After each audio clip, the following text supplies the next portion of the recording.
sebelum kita mulai pelajaran kita, Ibu pengen menanya bagaimana keadaan kalian? Baik, Bu. Baik. Alhamdulillah ya, semoga selalu sehat. Masih lancar ya puasanya? Lancar. Oke, sebelum kita mulai pelajaran kita hari ini, Ibu absen terlebih dahulu. Liza Andespa, Hadir. Siti Jauharia, Hadir. Selvina. Izin. Kemana dia? Oke, hari ini kita membahas tentang nikah ya. Sebelum Ibu jelaskan apa itu nikah, kalian tahu nggak definisi pernikahan itu apa? Coba Liza, pernikahan dalam Islam itu apa? Menurut Liza? Pernikahan dalam Islam itu adalah ibadah. Ibadah. Ibadah untuk apa Liza? Ibadah seperti apa? Ibadah mengurangi dosa. Mengurangi dosa. Ya. Terus? Mengurangi dosa, habis itu melestarikan keturunan. Udah itu? Udah? Udah, Bu, segitu aja. Siti Jauharia, apa yang kamu ketahui tentang definisi pernikahan dalam Islam? Pernikahan itu wajib, Bu. Wajib. Itu definisinya ya. Oke, baik ya. Di sini Ibu jelaskan pengertian nikah. Nikah itu adalah akad yang menghalalkan masing-masing dari pasangan suami istri menikmati dengan pasangannya. Jadi, nikah itu adalah akad yang menghalalkan masing-masing dari pasangan suami istri yang saling menikmati dengan pasangannya ya. Terus di dalam pernikahan juga adanya hukum pernikahan. Ada yang tahu hukum pernikahan itu apa? Hukum pernikahan itu wajib atau sunnah atau apa? Wajib. Wajib ya, ya benar.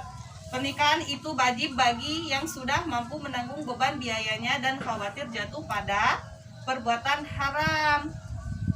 Pernikahan juga hukumnya sunnah bagi yang mampu namun tidak khawatir terjatuh ke dalam perzinaan ya. Dan kemudian di dalam pernikahan juga selain ada hukum itu ada juga syarat ya. Nah, syarat-syarat pernikahan itu apa saja? Ada yang tahu? Syarat pernikahan. Iya, syarat-syarat pernikahan ada yang tahu? Apa saja? Harus satu agama. Terus? Terus harus laki-laki dan perempuan. Ya, terus? Bergolong, tidak apa tuh kalau darah itu apa, Bu? Oh, tidak boleh satu darah. Syarat ya, itu syarat ya. Bukannya itu rukun apa syarat? Betulnya. Rukun apa syarat? Syarat ya. Syarat. Oke, ya baik. Di sini Ibu jelaskan ya tentang syarat. Syarat pernikahan itu terkadang calon istri itu mengajukan beberapa syarat tertentu kepada calon suaminya ya. Bila syarat yang diajukan itu akan mengukuhkan dan menguatkan akad nikah. Misalnya nih, suami harus menafkahinya atau berbagi dengan adil bila memiliki istri lain. Kira-kira kalian mau nggak kalau berbagi suami sama istri lain? Nggak mau. Nggak mau ya? Nggak mau, oke. Nah, maka syarat-syarat ini sejalan dengan maksud dasar akad nikah sehingga tidak perlu mensyaratkan seperti itu. Akan tetapi, bila syarat itu merusak maksud akad, misalnya nih ya, suami tidak boleh berhubungan badan dengannya atau istri tidak akan menghidangkan makan dan minum sebagaimana tugas seorang istri kepada suami. Nah, maka syarat seperti ini dianggap batal dan tidak wajib dipenuhi karena bertentangan dengan maksud dan tujuan dia berlangsungkannya akad nikah. Oke ya. Selain ada syarat-syarat nikah juga ada rukun-rukun nikah. Nih, kalian tahu apa saja rukun-rukun nikah itu? Yang pertama, apa rukun-rukun nikah? Ada yang tahu? Nah ya, jadi rukun nikah itu adanya wali ya. Wali itu adalah bapak calon istri atau orang yang diserahi wasiat. Jadi kalau tanpa adanya wali, maka pernikahan itu tidak akan sah, gitu ya. Terus yang kedua itu adanya dua orang saksi ya. Dua orang saksi di dalam akad nikah dihadiri dan disaksikan oleh dua orang laki-laki muslim yang adil atau lebih. Jadi nggak ada saksi maka pernikahan itu juga tidak akan sah ya, tidak akan sah ya. Nah yang ketiga adanya sikat akad. Tahu nggak apa yang dimaksud dengan sikat akad itu? Ritual. Iya, singkat akad itu yaitu perkataan suami atau wakilnya pada saat itu. Baik, yang tadi sifat akad sudah dijelaskan ya. Yang sekarang itu adalah mahar. Mahar itu yaitu sesuatu yang diberikan kepada calon istri untuk menghalalkan dan menikmatinya. Mahar hukumnya wajib ya. Jadi mahar itu hukumnya adalah wajib. Dan kemudian dalam pernikahan pula itu ada adab dan sunahnya. Adab dan sunahnya yang pertama yaitu adanya khutbah nikah. Jadi setiap pernikahan pasti ada khutbah ya, nggak mungkin nggak ya. Yang kedua itu adanya walimah. Walimah ini adalah makanan atau jamuan yang disuguhkan di dalam pernikahan. Bila seorang diundang, maka wajib atasnya menghadiri undangan tersebut berdasarkan sabda Rasulullah yang berbunyi, barang siapa yang diundang ke walimatul urs atau lainnya hendaklah menghadirinya ya. Jadi yang kemudian itu adanya hak-hak dalam memilih. Jadi di dalam hal memilih, masing-masing dari pasangan suami istri ini memiliki hak memilih ya, antara terus melangsungkan hubungan suami atau membatalkannya dikarenakan satu sebab dari beberapa sebab ya. Yang pertama yaitu karena adanya cacat ya. Karena adanya cacat seperti gila, kusta, dan juga belang atau adanya penyakit yang lainnya ya. Yang kemudian adanya penipuan. Misalnya ini seorang menikahi perempuan yang disebutkan muslimah, ternyata perempuan itu tersebut wanita Yahudi ya. Jadi nggak boleh ngaku-ngaku orang Islam padahal bukan Islam ya. Jadi itu namanya penipuan. Yang kemudian adalah suami yang tidak mampu membayar mahar yang dia janjikan akan dibayar kontan.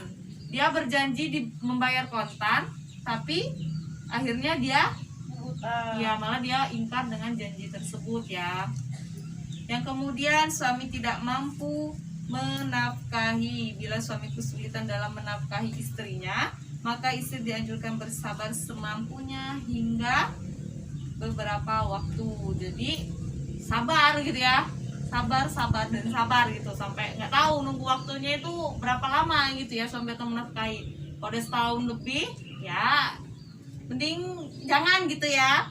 Yang kemudian suami pergi tanpa diketahui ridhonya, tidak meninggalkan nafkah untuk istrinya, dan tidak pula orang yang diwasiati atau menggantikannya dalam memberi nafkah. Jadi dia pergi entah kemana gitu ya tanpa meninggalkan istilah kata tidak meninggalkan nafkah, anak istri tidak diurusi ya. Jadi itu hak dalam memilih. Jadi jangan sampai kita salah memilih ya.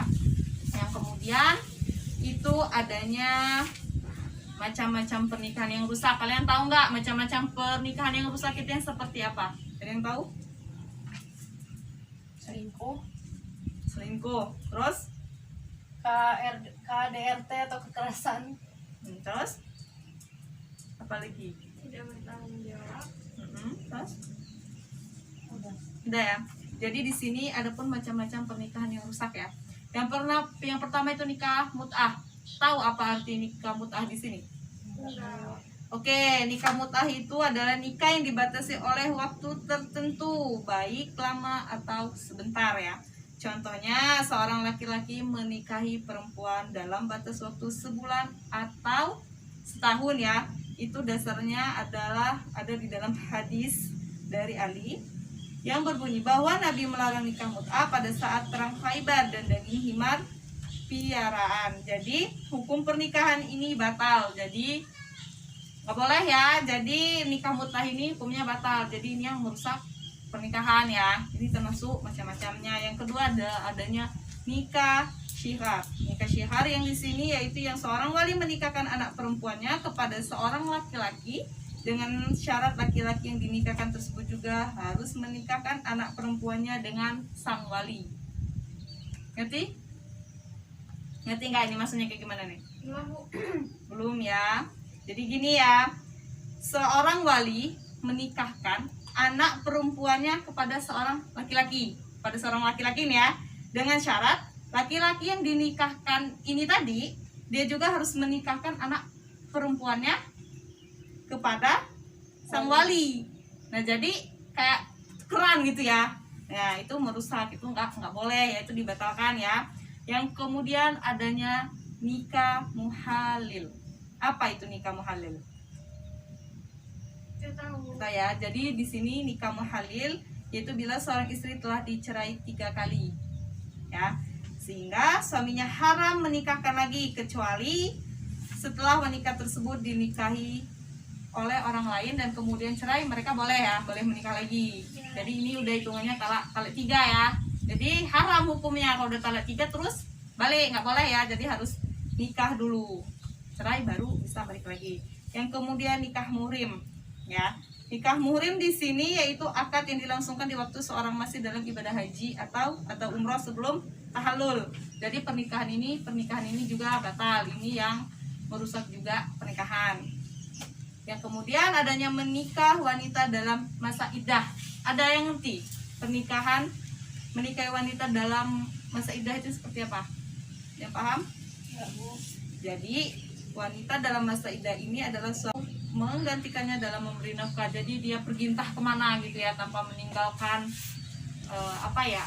istilah kata tidak meninggalkan nafkah, anak istri tidak diurusi ya. Jadi itu hak dalam memilih. Jadi jangan sampai kita salah memilih ya.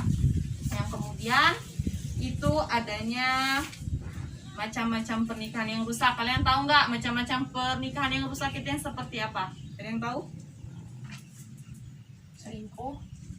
Selingkuh, terus KDRT atau kekerasan.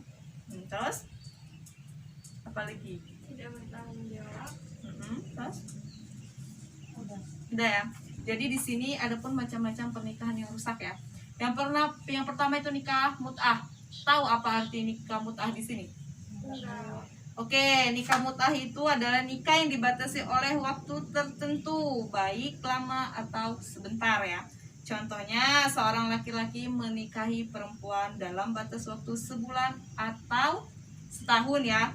Itu dasarnya adalah ada di dalam hadis dari Ali yang berbunyi bahwa Nabi melarang nikah mut'ah pada saat perang Khaybar dan daging himar piaraan. Jadi hukum pernikahan ini batal. Jadi nggak boleh ya. Jadi nikah mut'ah ini hukumnya batal. Jadi ini yang merusak pernikahan ya. Ini termasuk macam-macamnya. Yang kedua adanya nikah syihar. Nikah syihar yang di sini yaitu yang seorang wali menikahkan anak perempuannya kepada seorang laki-laki dengan syarat laki-laki yang dinikahkan tersebut juga harus menikahkan anak perempuannya dengan sang wali. Ngerti? Ngerti nggak ini maksudnya kayak gimana nih? Belum ya.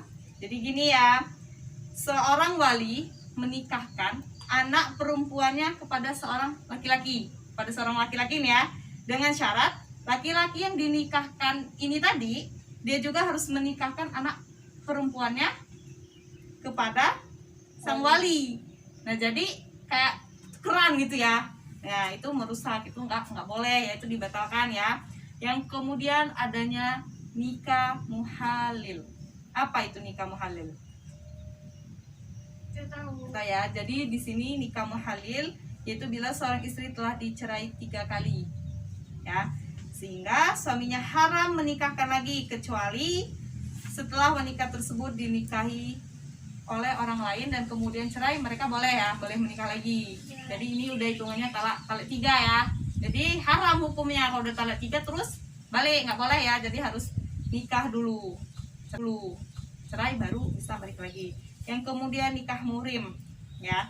Nikah muhrim di sini yaitu akad yang dilangsungkan di waktu seorang masih dalam ibadah haji atau umroh sebelum tahallul. Jadi pernikahan ini juga batal. Ini yang merusak juga pernikahan. Yang kemudian adanya menikah wanita dalam masa iddah. Ada yang ngerti menikahi wanita dalam masa iddah itu seperti apa? Yang paham? Ya, Bu. Jadi wanita dalam masa iddah ini adalah suami yang menceraikan atau meninggal, maka pernikahan ini batal. Jadi kalau buat istri sebelum masa iddahnya habis dia nggak boleh nikah dulu seperti yang ditinggalkan oleh suaminya meninggal ya. Jadi kita harus nunggu dulu, atau cerai gitu ya. Kalau cerai kan kita harus nunggu dulu. Masa iddahnya berapa itu? Berapa bulan? Tahu? 3 bulan. Nah ya 3 bulan ya. Terus yang kemudian nikah tanpa wali. Jadi nikah tanpa wali ini juga batal ya. Karena kita di mana-mana menikah itu harus adanya wali ya. Yang kemudian menikahi wanita kafir. Nah, menikahi wanita kafir itu kita tidak dianjurkan, tidak boleh ya, karena kita harus menikahi sesama yang sepupu ya. Di sini bagaimana Allah berfirman yang berbunyi wala tanikihul musyrikati hatta yu'mina. Jadi dan janganlah kamu nikahi wanita-wanita musyrik sehingga mereka beriman. Itu ada di surah Al-Baqarah ayat 220-221 ya. Yang kemudian adanya juga menikahi mahram, wanita yang haram dinikahi. Oke, wanita yang haram dinikahi itu apa saja? Ada yang tahu? Ini seperti apa wanita yang haram dinikahi selamanya itu? Apa? Saudara. Saudara. Terus? Apa lagi? Murtad. Terus? Persusuan ya. Ya, jadi haram dinikahi karena hubungan nasab ya. Yang kemudian haram dinikahi karena pernikahan ibu tiri dan nenek tiri. Ya. Ibu dari istri atau mertua, nenek dari istri, di jalur ke atasnya anak tiri perempuan beserta keturunannya. Jadi itu haram hukumnya ya. Yang kemudian istri, anak laki-laki atau menantu. Jadi kita nggak boleh dong menikah sama menantu ya. Masa iya nikah sama menantu ya. Terus juga haram dinikahi karena persusuan. Jadi kita nggak boleh menikah dengan saudara kita yang satu persusuan. Walaupun kita beda ayah, itu kan, tapi masih satu persusuan, itu tidaklah boleh ya. Jadi itu tadi yang ibu jelaskan. Apa kalian ada yang ingin ditanyakan seputar tentang pernikahan? Ada yang ingin ditanyakan? Ada? Ada yang ditanyakan? Tidak, Bu. Tidak, baik. Kalau tidak ada di sini, Ibu pengen bertanya ya dengan kalian. Siapkan pena. Siapa yang bisa ngejawab dikasih nyari plus ya. Oke, untuk Siti Jauharia yang setelah Ibu jelaskan tentang pernikahan, menurut Siti Jauharia apa saja sih hikmah yang bisa kita ambil di dalam pernikahan? Hikmahnya apa saja?